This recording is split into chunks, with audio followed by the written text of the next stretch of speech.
Salut à tous les supporters de l'AS Monaco, j'espère que vous allez bien. Les autres, je vous en prie, en plus de ça, vous me faites rêver en ce moment, c'est incroyable. Ah oui, Marseille, Paris, Nice, ah non, c'est magnifique, ils me font délirer. Donc voilà, on entend de tout et n'importe quoi, comme quoi la Ligue 1 est en difficulté, va faire faillite. Mais bon, il y a du Donnarumma, du Sergio Ramos, du Boadou, du Justin Kluivert, du Guendouzi. Il y a énormément de grands joueurs confirmés qui arrivent en Ligue 1 cette année. Et pour mon plus grand bonheur, bien entendu.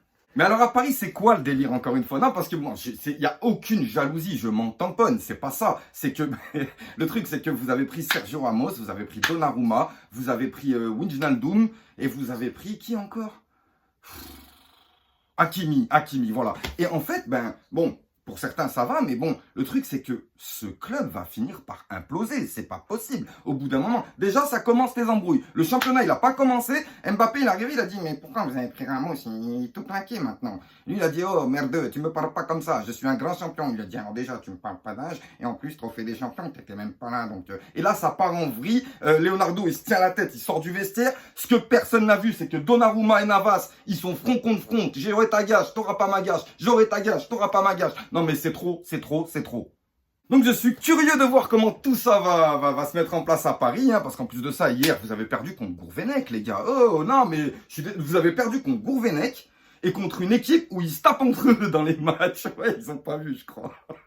L'Olympique de Marseille, mais qu'est-ce que c'est que ça? Bon alors, je me dis, bon, le président est jeune, tu vois, il est jeune. Et il faudrait peut-être savoir, peut-être se renseigner s'il ne pense pas acheter des vignettes Panini, en fait. Non, mais c'est important parce que pourquoi tous ces joueurs qui arrivent, alors qu'on beaucoup disaient qu'ils avaient des problèmes financiers, mais il y a beaucoup de joueurs qui arrivent, bon, il faut dire qu'ils font des prêts, ils font des très bons coups, mais en tout cas, comment vous dire, je ne peux pas me prononcer sur cette équipe, mais en tout cas, c'est sûr que ça va être très intéressant à voir jouer. Pour les supporters marseillais, bien entendu, nous, vous savez très bien quand vous allez venir chez nous ou qu'on va aller chez vous, il n'y a pas de vélodrome ou tout ça, on s'en fout. On va jouer, on va vous péter en deux. Mais voilà, mais venez, Guendouzi, tout, prenez tout. D'ailleurs, donnez-nous Camara, et puis voilà, après on arrête tout.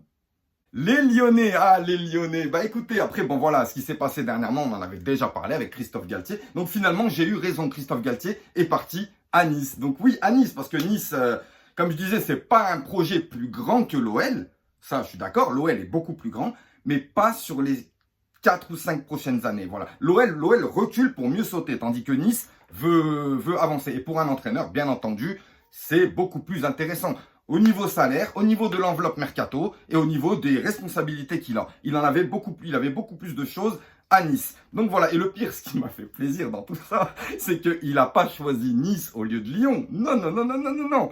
Il a dit, en fait, il était en train de réfléchir et il a dit au Lyon, non mais vous, c'est mort les Lyonnais, c'est mort, ouais. Tu sais, ça me rappelle quand moi, j'allais en boîte de nuit et que le videur, tu vois, il ouvrait la porte et puis il me voyait de loin, il me disait, toi, voilà. Et l'OGC Nice, ils ont pris Justin Kluivert.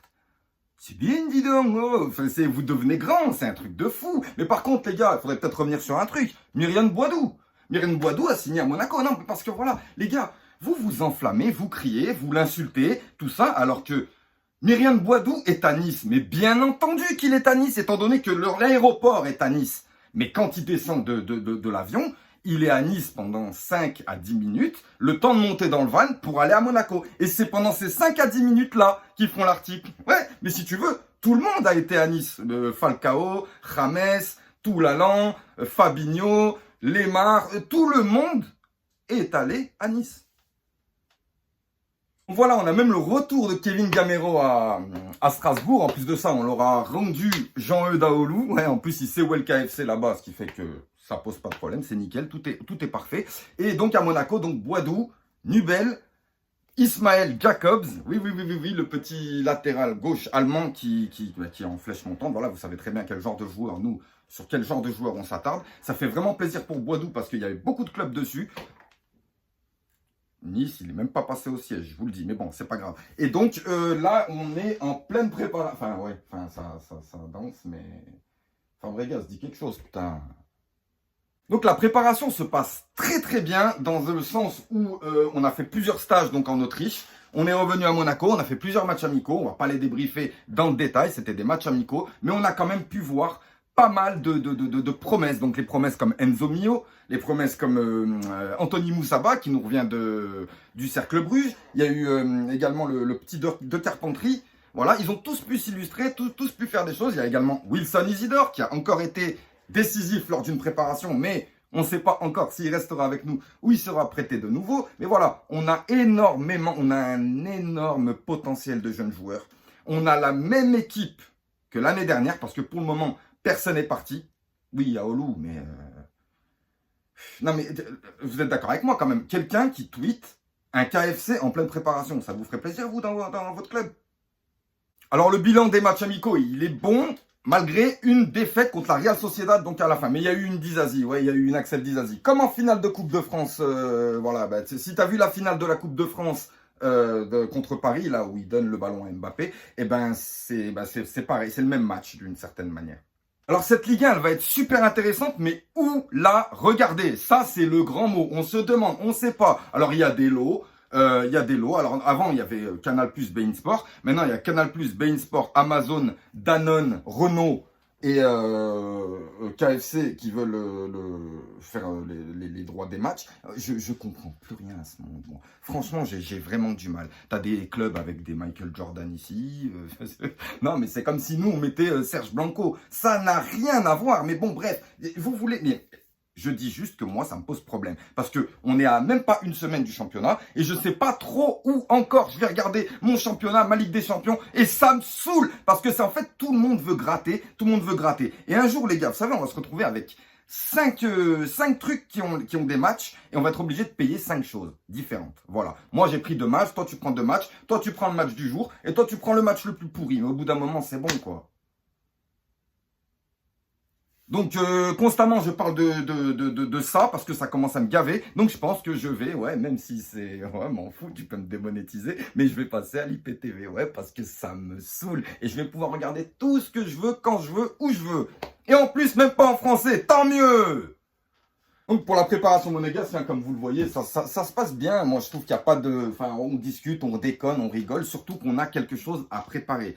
On a un tour préliminaire, donc... le 3 août contre le Rapide de Vienne. Ça va être chaud. Alors, pas chaud dans le sens où je pense qu'on ne pourra pas gagner. Non, c'est pas ça. C'est que on a fait une très bonne préparation avec des joueurs en préparation. Mais bien entendu, comme la plupart des clubs, les titulaires, ceux qui ont joué l'Euro, tout ça, ils n'étaient pas là. Voilà, ils n'étaient pas là. Ce qui fait qu'ils viennent de rentrer. On a vu contre la Real Sociedad que Ben Yedder et Voland n'étaient pas du tout prêts pour 90 minutes. Voilà, ils reviennent tous les deux de l'Euro. Ils ont eu à peine quelques vacances. Ils ont repris il n'y a même pas une semaine. Donc voilà, on va être un petit peu diminué lors de ce premier match. Et c'est pour ça qu'il va falloir faire le meilleur résultat possible. Parce que lors du deuxième match, ça va plus être le même effectif. Voilà, même Myriam Boadou qui vient de signer, ça m'étonnerait qu'il puisse être aligné lors du premier match. Mais en tout cas, c'est l'objectif. L'objectif premier. Parce qu'il y en a beaucoup qui gueulent par rapport au mercato. Comme quoi le mercato, il est lent. Alors déjà, c'est pour tout le monde pareil. Oui, le mercato est lent pour tout le monde pareil. À part pour Marseille. Mais en fait, le truc, c'est que vu qu'il n'y a pas de qualification encore pour la Ligue des Champions, on se réserve. On se réserve. Et si on arrive à se qualifier pour la Ligue des Champions, là, le mercato va peut-être pouvoir commencer avec 1 ou 2, voire 3 gros renforts. Mais déjà, moi, je trouve que nos renforts sont bons, sont jeunes, sont athlétiques et ils ont envie. Voilà, c'est ça qui me fait plaisir. Bon, pour les nouveaux maillots, j'espère que vous êtes satisfaits. Moi, pas trop, sincèrement pas trop, parce que pour moi, ça reste similaire encore à l'année dernière. Et celui de l'année dernière, je lui trouvais aucun intérêt par rapport à celui-ci, bien entendu. Mais voilà, je vais l'acheter, forcément. On a changé de sponsor, voilà. Mais moi, pour le moment, je garde mon Fedcom parce que j'aime pas. Il est beau, c'est le maillot de l'AS Monaco. Il est fidèle aux couleurs, il est fidèle à la principauté. Il y a la diagonale, il y a tout ce que... Enfin, là, de ce côté, la diagonale, mais je veux dire, il y a la diagonale, il y a tout ce qu'il faut, mais ça reste trop simple. Et voilà, Kappa, faites un truc, parce que là, vous commencez un peu à me... Vous nous sortez un sacré maillot pour votre arrivée. Et là, ça va être quoi pendant 5 ans? Sur ce, les gars, on se revoit rapidement. J'ai une vidéo à vous faire sur pas mal de choses qui se sont passées aussi cet été avec mes collègues youtubeurs et tout qui nous ont fait de magnifiques vidéos. Je vais essayer de vous présenter tout ça. Et puis, bien sûr, la reprise, ça y est. Hein, donc, nous, ça reprend plutôt par rapport à la Ligue des Champions. Donc, il y aura des débriefs pour les matchs. Bien entendu, je vais essayer vraiment d'être plus sérieux cette année parce que j'ai dû mettre beaucoup de choses de côté. J'ai passé une année très difficile. Donc là, cette année, on va essayer d'être assidu et pour chaque match, avoir un petit débrief et ça fait plaisir. Voilà. Allez, je vous fais une bise à tous. À bientôt.